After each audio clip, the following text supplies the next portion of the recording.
Welcome to episode 6 of Ping, a Firewalls.com podcast, a bi-weekly look at cybersecurity, including top products, the latest trends, news, expert tips, and interviews with top security industry company representatives.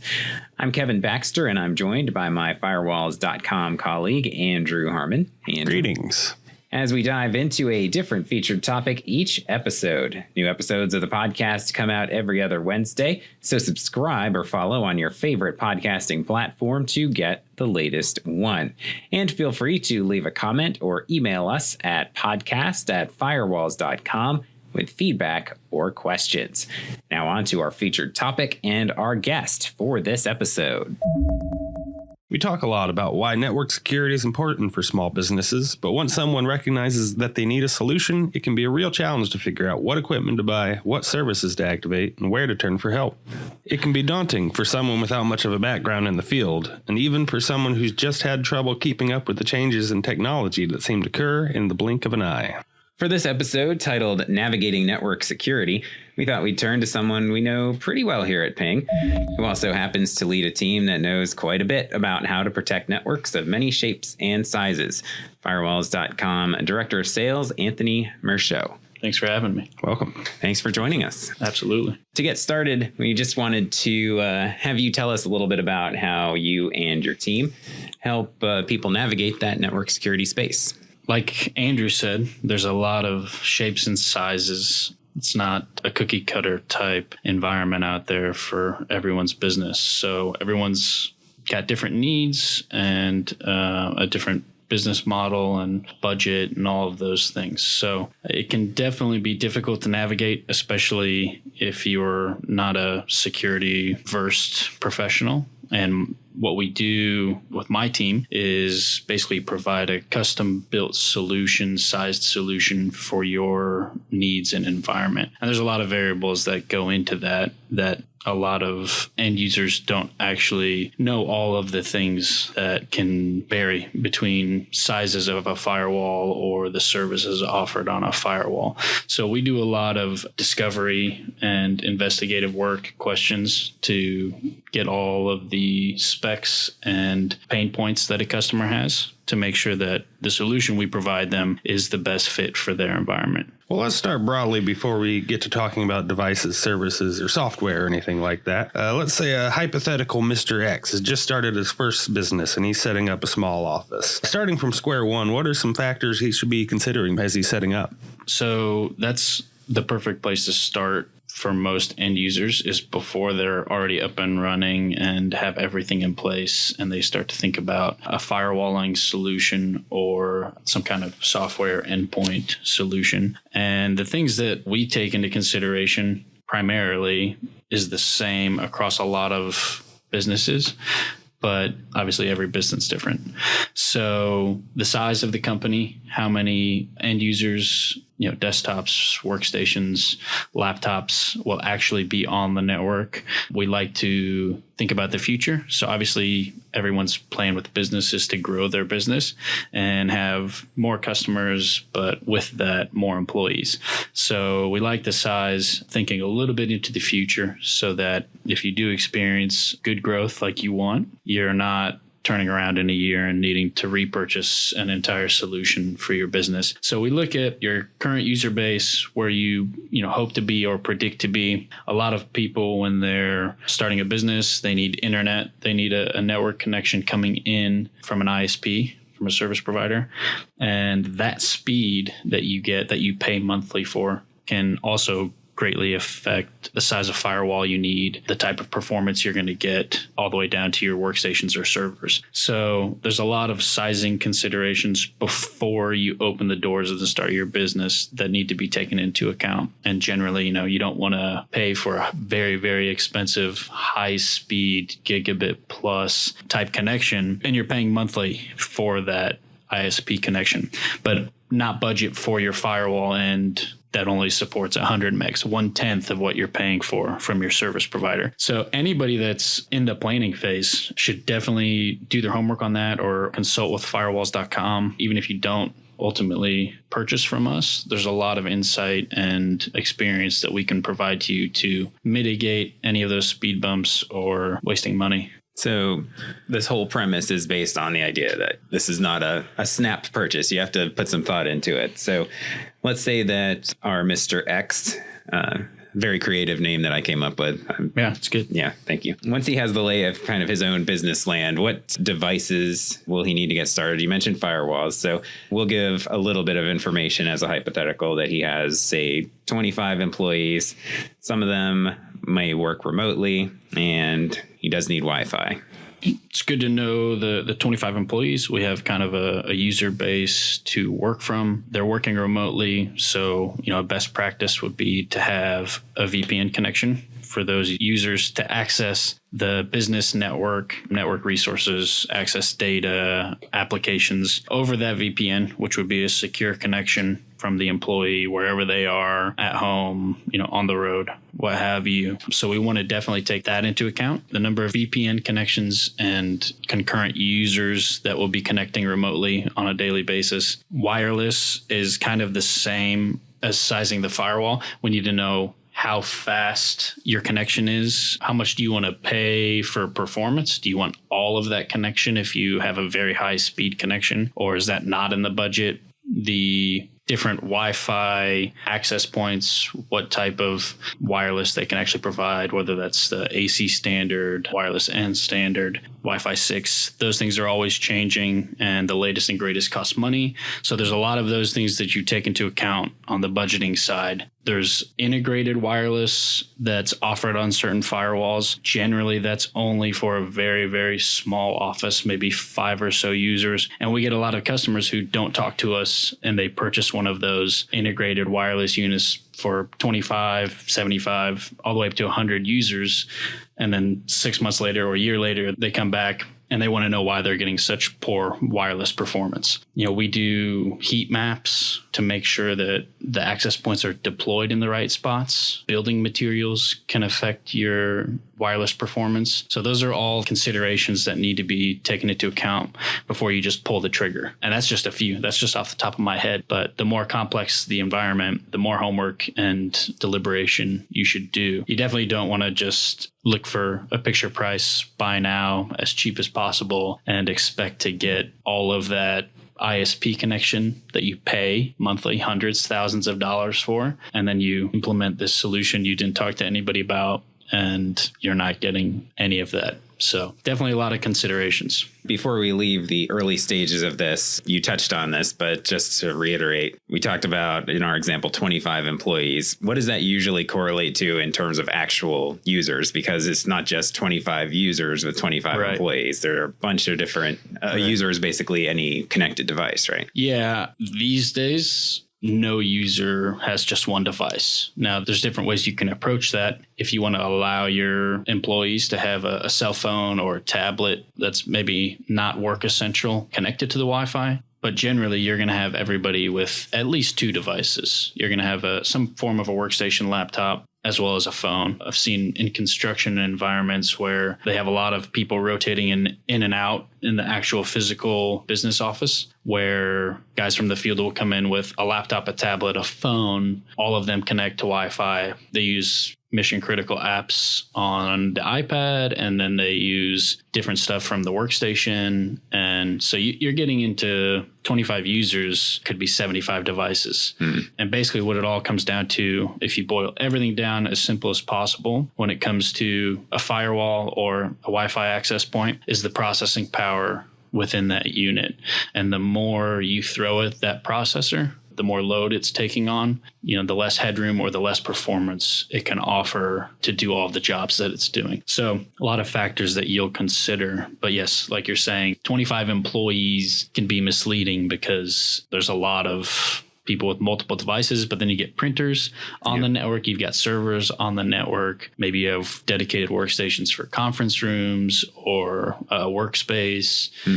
And then if you have people coming in for meetings that are going to be using your visitors, do you want guest Wi-Fi? Your guest Wi-Fi should be segmented. There's a lot of configuration considerations when it comes to that. So yeah, there's a lot of variables to take into account and a lot of things that to say, maybe somebody's saying, well, I only have 25 employees and I'm looking at, certain spec of this appliance and it says 25 connections or devices. Yeah. That's not apples to apples. So definitely a lot to think of. In your previous answer, you mentioned firewalls with built-in wireless capabilities. Apart from just user counts, what are some additional ways to determine whether you should stick with a wireless firewall or if you should take a dedicated access point and sort of expand your Wi-Fi network in that way? I would generally say that a dedicated access point or multiple access points deployed around the business is always going to be preferable as far as performance goes. Obviously, there's more cost involved, but it gives you the freedom and flexibility to move those access points into the best suitable location for performance. And, maybe part of your building is concrete block wall, part of it's drywalled. If you're putting an access point in that corner where it's all concrete, you're probably not going to get the best bang for your buck on performance. With these integrated Wi-Fi access points that are all built into the firewall, generally you're putting a firewall in a server rack, in a back closet or back room, segmented, not centrally located within the business. And so putting anything that provides a wireless signal inside of a metal box and then surrounding it with concrete is going to get you very poor performance. Not optimal. Not optimal at all. And people do it and they don't think about those things, or that's not their job to think about how is this all going to work. Maybe they're a business owner or they're just a purchasing employee and they don't have the know-how to take those things into account. And that's why you should not just do your homework, but work with a professional in sizing all of this stuff, because generally these are all expensive purchases. No matter what size business you are, that price is exponential. So it's kind of an expensive purchase for any business, no matter what size. And you don't want to just buy something for the sake of buying it and then it doesn't help you with your pain points or the performance. Nowadays, your connection as an end user can greatly impact productivity. So if somebody's having a terrible time with their connection and they use a lot of web-based apps or they work with large documents, emailing, downloading, sending, they're going to have a terrible time. And time is money. We talked a little bit about firewalls. We talked a little bit about access points. When does a network switch come into play in this kind of scenario? And how would our Mr. X decide which one to go with?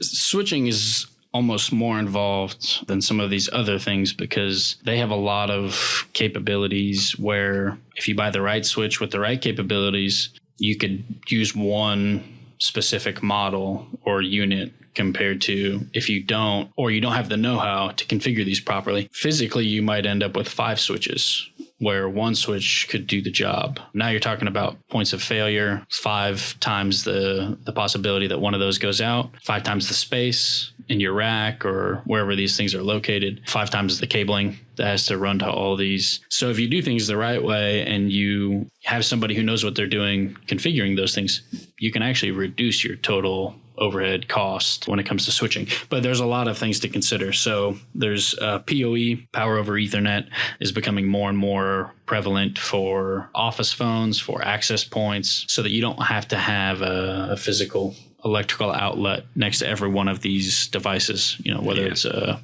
access point in the ceiling. Cuts down on a lot of wiring and all that stuff. Yeah. And having an electrician come out. Yeah. And especially if you're moving into a space that maybe you didn't design or have built to your specs as an office space, there's a lot of costs that if you don't do things the right way. And there's different levels of PoE too, depending on what's on the other end of these connections. So power over Ethernet has a few different levels. And if you have a really powerful, let's just say access point in the ceiling, you need a powerful PoE switch with the right specs to power that thing. You got physical ports to consider. How many actual ports on the switch do you need? You've got what they call basically a smart switch or a dumb switch, which basically means all of the abilities or capabilities that it has. Obviously, Smart has more than Basic. The speed, you've got gig speeds, 10 gig speeds, 100 gig speeds now, just like the firewall needing to support the speed from your ISP. Everything behind a firewall, generally a switch or an access point,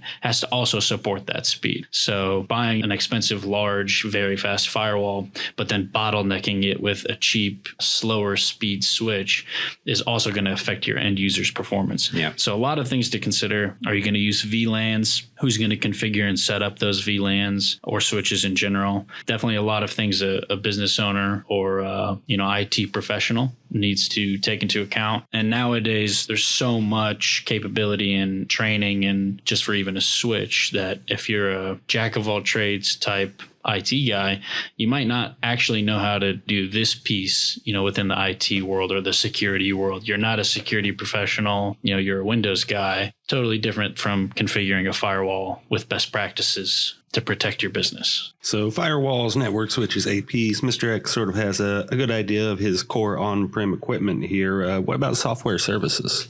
Yeah. Just like I said, the capabilities of all these devices continues to grow and grow and grow. And with that, a lot of manufacturers, obviously you're going to pay for the more features and functions that you get. And with that, the manufacturers want to make this as affordable and flexible of a solution as possible. You might not need all the bells and whistles. You might not need server protection. Maybe everything's hosted in the cloud. So when you get to the software side or the licensing side of things, those subscriptions, they generally are what control all the functions of that firewall. So if you buy an appliance only, for instance, and you don't work with somebody or do your homework or have the know-how to know what services or subscriptions to go with that, you get a glorified router or closer to a paperweight than it is a security appliance. Buy a TV without having cable or streaming or anything, and you just hook it up and it looks pretty. That's a good example. Now every TV is a smart TV, but once upon a time, there was an age where you could buy a smart TV or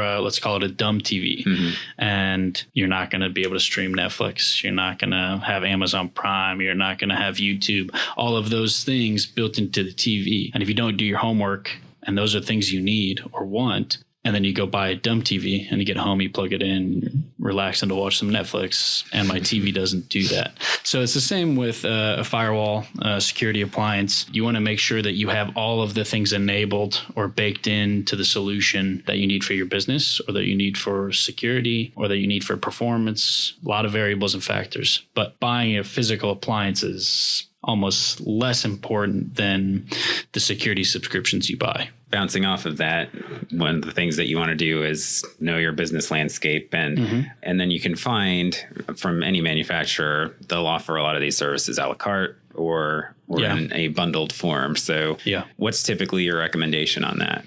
That's right. So most manufacturers offer a few different ways to get a solution. One being to buy the appliance and to do the a la carte method, like you mentioned. And what that means is you pick the individual functions or features that are mission critical for you, and you don't want any of the other, maybe it's fluff to you, maybe it's not important. And so sometimes you can save cost by doing it that way. If you only want one thing, let's say content filtering, you only want the ability to control what websites your employees are going to. You can license that individually by just that one feature, activate that on the, say, firewall, and go from there. The other option is, instead of picking and choosing the things you want, you can get the full security suite, which generally unlocks every function and capability within the firewall. And maybe you don't use 10% of those, but you need 90% of them.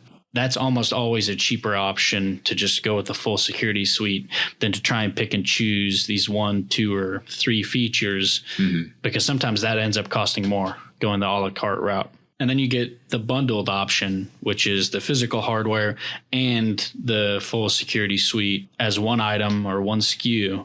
And because of that, you get a price break, and it ends up costing you substantially less than if you were to buy an appliance and a full security suite, or buy an appliance and go a la carte, picking and choosing. And just like I had mentioned before, buying those features requires someone with the know-how to set up and deploy things appropriately, because it's not just a flip the switch kind of thing and away we go. So a lot of factors to consider there, things for Mr. X to think about, to look at on the budgeting side. A lot of the manufacturers have a different length term for these subscriptions to, we'll say, just a 1, 2, and a 3-year option. And generally that cost per year, if you go with a full appliance and 3-year bundle, is actually going to be less than if you buy a 1-year subscription and renew it every year, or a 1-year bundle and renew it annually. So sometimes those upfront costs, maybe it's a little bit more, but long-term, big picture, you're going to save thousands of dollars by going with that 3-year full appliance and subscription bundle. So things like that, to the unaware, could end up costing you a lot more down the road or over time. So for a thrift shopper, you should definitely look at the larger bundles, and usually manufacturers will have a lot of promotional deals around those larger bundles as well. So you can save some additional money there. Yeah, promos are a whole nother thing. That's part of being a shrewd shopper. And also working with a sales rep, because maybe there's specific things that either can't be advertised and you can only hear them direct from a sales rep, or there's things that might just be temporary. So they're not posted everywhere and available to just be clicking through the web and find. But when you work with a sales rep, when you develop that plan or bill of merchandise, those are things that they generally can provide to you, the insight, expertise. And do you generally find it beneficial to stick with one brand where possible, or is it better to pick and choose for different appliances or services? Jury's still out on that one, in my opinion. I mean, there's pros and cons to both. Firewalls.com, we offer a number of solutions and vendors. They all have things that they're very good at, or things that might fit your business needs more than maybe a different vendor. But with that, there is a train of thought that if you do everything within a single pane of glass, so if you keep everything with one manufacturer, for simplicity's sake, you have everything right there with one login, one user interface, one config method that keeps it simple for either a small business or somebody that doesn't have as much time to manage 10 different products, a content filtering product, an endpoint product, a wireless product or interface, all of those things that would be managed individually in 10 different portals with 10 different logins.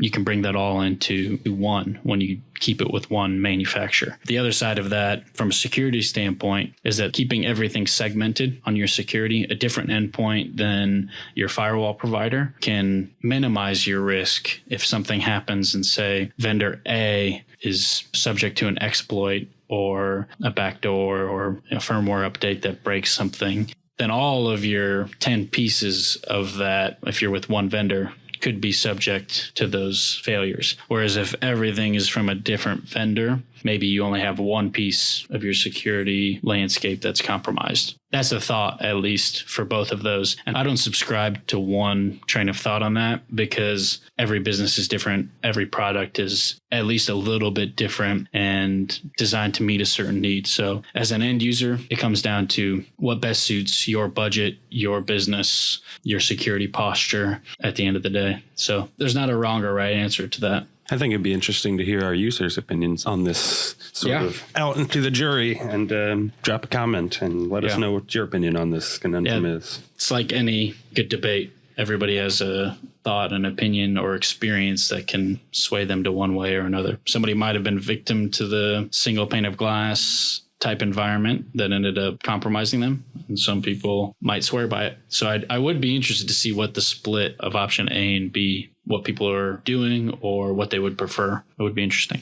Yeah, but as with everything that we've talked about, there's not just like one right answer for one size fits all kind of answer. And and I think as we've gone through this, we've talked over and over already about the need for educating yourself. And that's not only working with an expert, but even before you get started, it helps to do a little bit of your own research. So absolutely, where do you point people when it comes to that? The threats that we face are always evolving.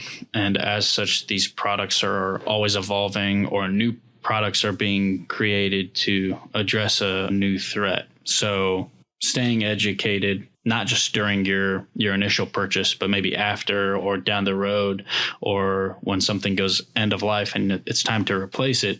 If you've kept up on at least the basics, you'll be better suited for that next purchase. As far as education goes, Firewalls.com has a YouTube channel. We post videos there all the time, various different things, how-tos or DIYs, educational stuff as far as security and the threats, different manufacturers or vendors, some insight or demos into certain products. And then we also have a paid-for subscription option. So that gets you the latest and greatest videos. As soon as they drop, you can have access to those things. And there's no one specific topic for those. We cover a lot of different things and a lot of different products. Firewalls.com blog. There's other communities such as Spiceworks, all kinds of things you can really dig into. And then the manufacturers, they have a lot of information on their websites, or, if you're not ready to work with a sales rep, for instance, you can do a lot of learning and educating on a product or a threat out there by visiting, any one of these manufacturers' sites. If you go to firewalls.com, you can see we offer a lot of different vendors and products. And if you see something that piques your interest, but you don't want to talk to a sales rep, talk to the manufacturer. They've got a lot of good material. So one piece of education that's often helpful is learning from other people's mistakes. Hopefully that doesn't happen to you too often. What's one common network security error you see time and time again? Ooh, good question. And we did ask Tony to tell us a good question after a few of these. So yeah, appreciate this is that. The first one I was starting to get a little worried. So thank you. Sorry about that. All good questions. They've all been good questions. This one in particular is interesting though. And it kind of comes back to what I was saying earlier, that every environment's different, or every budget's different. And sometimes budget especially can leave you open to mistakes or attacks, security risks. I would say one common network security error we see entirely too often, people that buy an appliance-only device. They don't either do their homework or understand the importance of these security subscriptions are what actually provides you all of the security these days. The firewalling, if you boil it down to the term firewalling, that piece is, I don't want to say less important, but it is the oldest piece of the technology that is not designed to meet a lot of the threats that cost people their business or money these days. So if you buy an appliance only, you're probably doing it wrong. There are certain circumstances where if you want an appliance only as a failover or a hot standby, just in case something happens, if this is a firewall behind a firewall, you don't necessarily need 2 layers of the security subscriptions. There are times that call for it, but more often than not, we get people that buy appliance onlys and then end up coming back to us not understanding why they were hit with ransomware or exposed the way that they are. Generally, they didn't talk to somebody. They just searched the cheapest price, smallest, low budget thing they can. The security subscriptions can be expensive. And instead of going an a la carte route and at least getting one piece of that, they just buy an appliance only. That's a big mistake. They knew enough to say, I need a firewall, but yeah. that was about it. They didn't go any deeper than that. That's the first step. Yeah, so firewall is sort of like the foundation, but right. It's not the one doing the heavy lifting these days. Yeah, you don't want to live in just the foundation of a house. Exactly. You're going to be wet and cold and all those things. There's a lot of pieces that go to it beyond just pouring a foundation. A good foundation is key, but you're going to get wet. We talked about the length of security subscriptions. You talked about firewalls being kind of an early piece of the puzzle. Is there any particular network security issue that people should consider now that maybe they didn't have to worry about 5 years ago? Good question. Yeah, just like I said, this stuff is constantly changing. Ransomware over the past year or two has been the hot word that people recognize. They saw on the news that cost millions and millions and hundreds of millions of dollars globally. So that's what everybody knows now. Mm-hmm. But these things are always changing. Once upon a time, you didn't need more than just a physical firewall. Things are way more complicated than that now. I would say today, over 5 years ago, there's so many purpose-built endpoint products designed to protect you from a very specific threat than there ever was before. Once upon a time, you buy just, we'll call it McAfee endpoint security.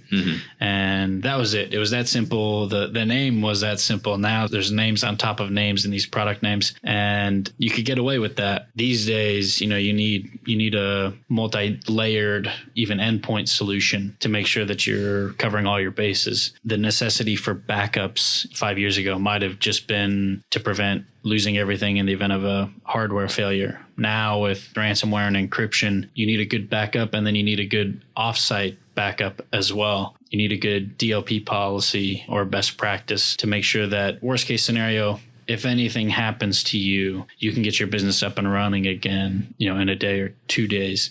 Whereas now, if you get hit with ransomware and you're totally unprepared and unprotected, it could ruin your business. You may be out of business. Yeah. And let's say you're a medical office of some sort. You have a lot of patient data and social security numbers or what have you. Even if that doesn't physically ruin your business, you may have lost the trust of every one of your customers. Right. And that'll put you out of business. So this stuff costs money. Multi-layered security is necessary. And that's something that 5 years ago, that was starting to become essential for even the smallest business to have. But you go a little bit further back and it's definitely changed the way we do things today.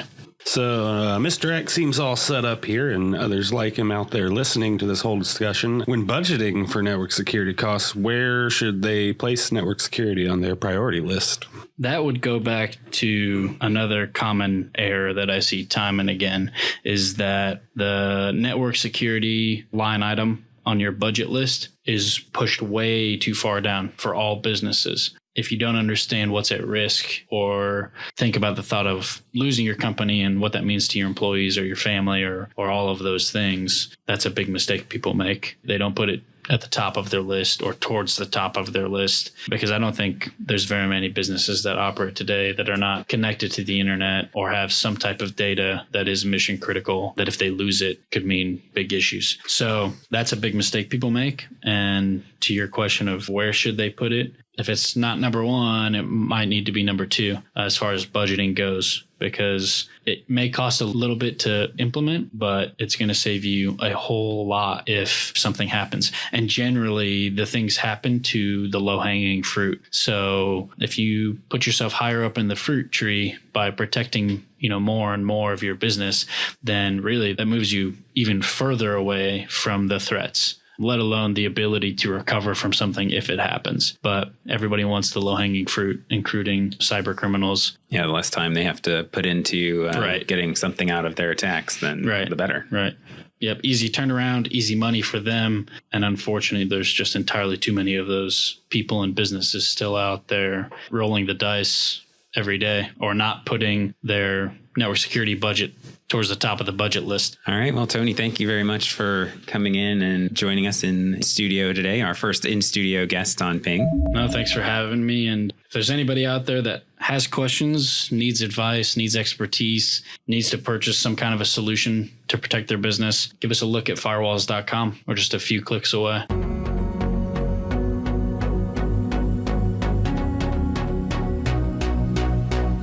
In this regular segment, we discuss a few top news stories in the network security world and what they may mean to you. Now for headline number one. Title of this one, What You May Be Getting Wrong About Cybersecurity. This isn't deja vu, but we did just have a story in our previous episode of Ping with an almost identical headline. But this one is taking a little bit of a different tack. Writers Lisa Myers and Cameron Camp argue that people may be paying too much attention to the sexier headline-grabbing cyber attacks and forgetting about the more boring ones that have been around for years that may be costing businesses. What did you think when reading through this one, Andrew? I think this is a very important piece, actually. It's a good reminder that not everybody is being targeted by the cutting-edge malware that, like you said, is the sort of sexy thing to talk about. We might be culprits ourselves here. Always wanted to talk about the 0 days and advanced threats, whereas a lot of businesses are still falling for very basic threats out there. There are still Nigerian princes getting paid, I think, right now. That is true.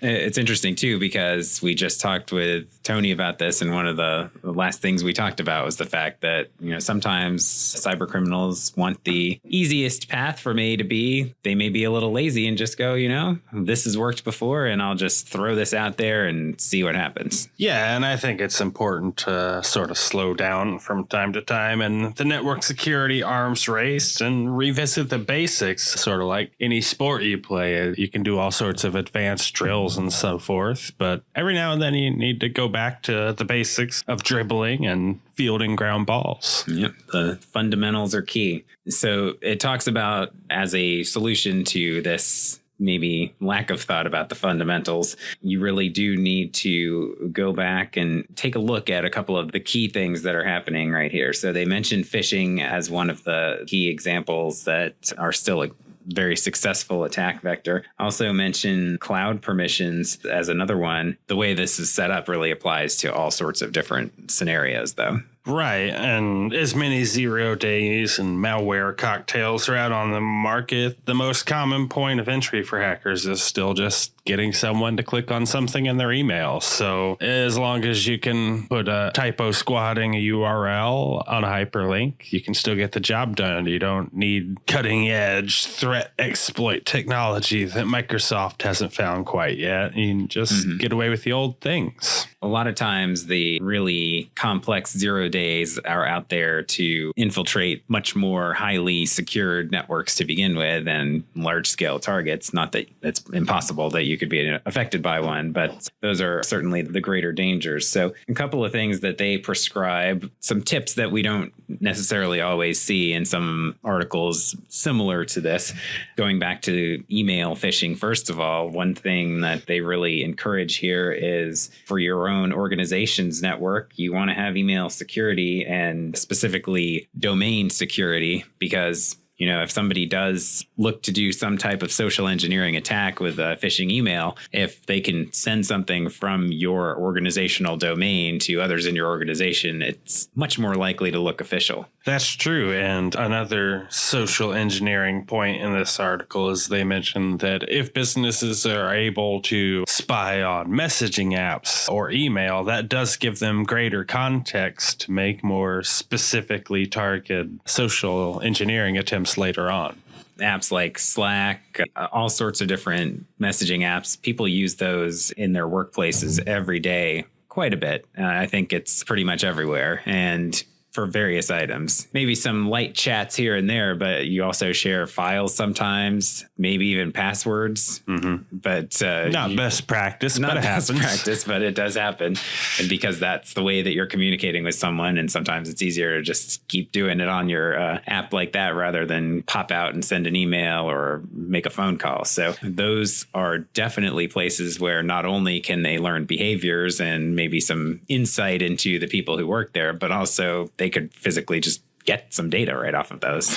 And you also mentioned cloud permissions as another aspect mentioned in the article, especially with file sharing these days. When you need to share something with the whole company, it might be easiest just to leave the edit and add permissions open for just about everything. So you kind of have to worry about who is accessing things on your sharing platforms and what kind of access they need rather than what's most convenient for you to set. Yeah, and if you leave that too wide open, then again, people put important files on those platforms, and you need to at times. I mean, that's just the way it is. You have plenty of reasons why you may need to use cloud platforms to collaborate on files, things of that nature. So you just have to think about who has permission, how long they have permission, and don't forget about the permissions that you did grant. There's always a trade-off with IT between network security and ease of access and sort of convenience for your users. And that's a balance that every company is going to strike on their own. But I think we're here to push you back towards the security end of the spectrum. Now, time for headline number 2. IoT devices pose off-network security risk. So our friends at the IoT check-in again, the Internet of Things. We talk a lot about them. They are convenient. They're cool. They're everywhere. And as we've also discussed, many are notoriously unsecure. So consider this kind of another reminder to keep IoT security top of mind. So this story is based off of a talk given at ISC Squared Security Congress in Orlando, Florida. So a network security conference annual event. This talk was given by 802 Secure's Chief Security Officer Michael Rago. He's warning that IoT devices are posing very serious security risk even when they're not directly on your network. And really the point he was making with the on network versus off network is interesting, because if it's on your network, the danger is somebody uses the IoT device to get further into your network. But also, if it's on your network and you're actually thinking about securing it, then you can configure it so that that's not so easy to do. Whereas if you have some of these devices just present or being used that are not on your network, you're probably not thinking about securing them. Yeah, so traditional network security infrastructure talks about layers of defense. So you've got your perimeter of the network and your edge security. But in a lot of cases, that's not really the outermost layer. You also have third-party tools, you have vendors you deal with, you have security as a service, file shares, all of these extra tools that your organization is using, but they're not exactly under your control in your network. And even having some of these IoT devices that aren't on your network present, they, again, may not be accessing your network directly or helping to access your network directly if they are hacked. But there are things that those devices are capable of. We've talked before about webcams as being a little bit of an attack vector where somebody could just turn that on and start spying on you. That's certainly possible if it's not on your network too. Rago mentions that roughly 50% of new buildings being constructed in the United States have some kind of built-in IoT functionality. This is usually stuff like HVAC system, lighting, and power distribution. So these aren't under your control, but you can't really do your day-to-day business if your lights are out. So if somebody hacks the facilities manager where your office is located, you can't do much about that yourself, but it does directly impact your business. You also have conference rooms, conference facilities, maybe not on your network. Maybe you're using a bigger room than you have in your office or anything like that. They have smart devices there, like a smart TV has a camera on it. Usually somebody could just kind of set up shop and start spying on what's going on in one of those meetings very easily. So you really just have to be aware of where all these IoT devices are and act accordingly. And like you said, we've talked about this a lot on our podcast, and maybe it comes across as hypotheticals, but this story is really trying to show you that these are very real threats, not just technically possible, but actually happening in the real world. Often we're talking about Wi-Fi, networking, that kind of thing, but he also stresses the Bluetooth side of things as well, which sometimes we forget about. But, you know, a lot of times there are many, many devices that are Bluetooth enabled as well. For instance, Rago provides an example about Bluetooth skimming, in which a fast food restaurant had suffered a breach with customers' credit card details being stolen simply by somebody setting up a long-range Bluetooth device under the cash register. Yeah, it's probably frustrating to get all your wireless network security set up only to have your data exfiltrated by Bluetooth. So it's another attack vector to keep in mind. Again, it's convenient a lot of times to have your Bluetooth enabled on different devices. I mean, sometimes you like to have your Bluetooth on your phone, for instance, all the time, wherever you go, because then you can pop into your car and it'll sync up, or you pop in some headphones, all those types of things. But if you just leave everything wide open on Bluetooth, it's almost just as bad. And the Internet of Things is a growing threat, but it's still sort of existential for a lot of people. And so my question is, at what point does the dam break? Industries and the public are both pretty slow to react in terms of IoT security. So what's it really going to take until people start paying attention to this? Are we going to be seeing a large global attack that makes us finally come to grips with this? Or is it just a slowly building industry? Yeah, you think about other things that have sort of brought security to the forefront. For instance, the Sony hack with North Korea being involved in that one, and the leaks of celebrity nude photos, things like that. Those definitely bring it home a little bit more, because then you can connect it to something that isn't connected to the security world most of the time. And, even like financial stuff, sometimes that does feel a little abstract because they're numbers and data and things of that nature. But for your average people, sometimes it takes something like that to have a direct effect on something outside of the security realm to maybe scare you straight. Right. And ransomware was around for a long time until the last few years, where it really started getting in the sort of cultural zeitgeist after the larger attacks. And I'm sure IoT will too, because it has some potential for some pretty juicy headlines in store for us. Not that we wanted to. No. And really kind of a last bit to remember about this is that not only are your IoT devices potential gateways to your network, they're also gateways to invasions of privacy. Now, headline number 3. So remember when we were talking about 0-day threats and things of that nature, and I even just mentioned North Korea in headline number 2. Well, in this one, we kind of tie both of those together. A North Korean elite hacking unit has been accused of launching a surprise attack on India's nuclear weapons systems. Yeah, if you follow network security, I'm sure you recognize the name Lazarus Group. That's one of North Korea's state-sponsored hacking elite groups, as you said. They're pretty well known for global operations like this. But this operation was a little bit different in nature from what they are typically associated with, according to analysts. They say, normally Lazarus Group will be, if they're turning their attention to the energy industry, they'll typically seek intellectual property, not so much have any involvement in some type of sabotage. But allegedly in this case, some malware that actually was found in a particular nuclear power plant. And Andrew, if you want to take a crack at pronouncing it. I will defer to our host on the exact name of this power plant. It was a power plant in India. We'll just go with that. Southern India. To be precise. One of the reactors was shut down for the day. At first, the company denied that this was a cyber attack, and then, as usual, later confirmed that malware had been detected. And the malware that was detected is known as D-Track, which is a virus that is commonly used by the Lazarus Group, which is why it's being associated with that group.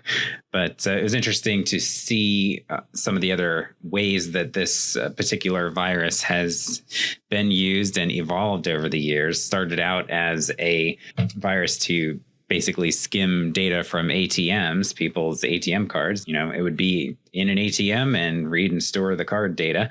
And then a later version of it was actually used as part of the very well-known, we've even mentioned a couple of times here, the WannaCry ransomware attacks.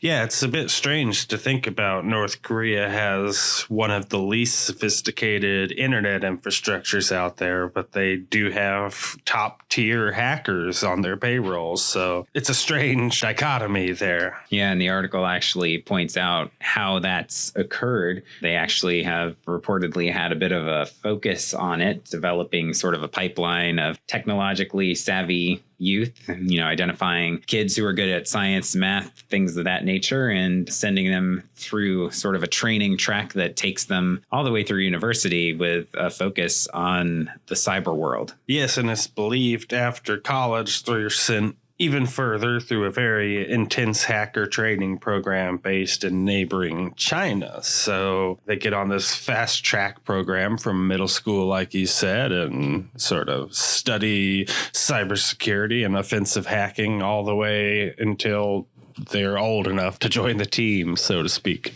And just taking a step back, regardless of who may be responsible for something like this particular malware hack, it's another kind of scary one because I don't know how many people watched Chernobyl at the beginning of the summer on HBO, but, nuclear facilities and potential for messing around with nuclear facilities, that can be a little bit scary. Yeah, and the management at this power plant claims that the malware only breached the administrative network and not the sort of internal critical network where they house controls for the plant. But one reactor was shut down, so whether if that was just a best practice for safety or if they stretched the truth a little bit about how far-reaching the malware attack went is, like you said, it's not something you want to mess with. Yeah, and basically it's just another reminder that nowhere is safe from the potential of a cyber attack. We've talked about your living room, your computer, your phone, and then on a much different scale, we've talked about hospitals. We haven't talked about it on the podcast as much, but airplanes have been identified as an attack vector. Nuclear. Sometimes entire countries. It's an entire country. So it doesn't really matter the scale or even the type of location, but cyber attacks can affect everything about life, really. Yeah, you could shut down entire power grids if you position yourself well enough. So hopefully... and it's been done before. It's happened in the past and hopefully will not be repeated. At Firewalls.com, we're fortunate to have a team of certified network engineers who offer a variety of services for top security brands like Firewall Configurations, endpoint deployment, and expert support, to name a few. In our Engineers Minute, one of our experts takes a moment each episode to provide a tip or answer a question, and that's where you come in. Leave a question in the comments or email us at podcast@firewalls.com, and you just may get your question answered in a future episode. In this edition, our engineer Nick checks in with a tip on what to do when you first get your network devices set up. When you first get your new firewall, the first thing that you should do would be to make sure that the firewall is registered in the respective vendor's licensing portal. This is extremely important because almost universally across vendors, licensing is tied through this registration to the firewall serial number. Without said licensing, the firewall will not be able to perform any purchased advanced security services that separate it as a security appliance from other common gateway devices. There are many common security services that rely on licensing, including intrusion prevention systems, gateway antivirus, anti-spyware security engines, content filtering options, and more. Once the firewall is registered, you're ready to begin the complex process of configuring a firewall. There are several free resources available on YouTube, as well as paid-for how-to content, such as what we produce here at FWC, made available at Firewalls.com/videos. For a more hands-off and time-saving approach, you can purchase a complete configuration service made available to you by our team of network engineers and architects here at Firewalls.com. To learn more about what our network engineers can do for your business, give us a call at 866-403-5305 or go to firewalls.com/services. And thank you very much for joining us on this episode of Ping, a Firewalls.com podcast. Subscribe or follow now to ensure you get the latest episodes as soon as they are available. And please do rate and review us wherever you listen to the podcast. Visit Firewalls.com for all your network security needs and give us a follow on Facebook, Twitter, and LinkedIn. We'll be back soon with another episode, but in the meantime, we remind you to get secure, stay secure.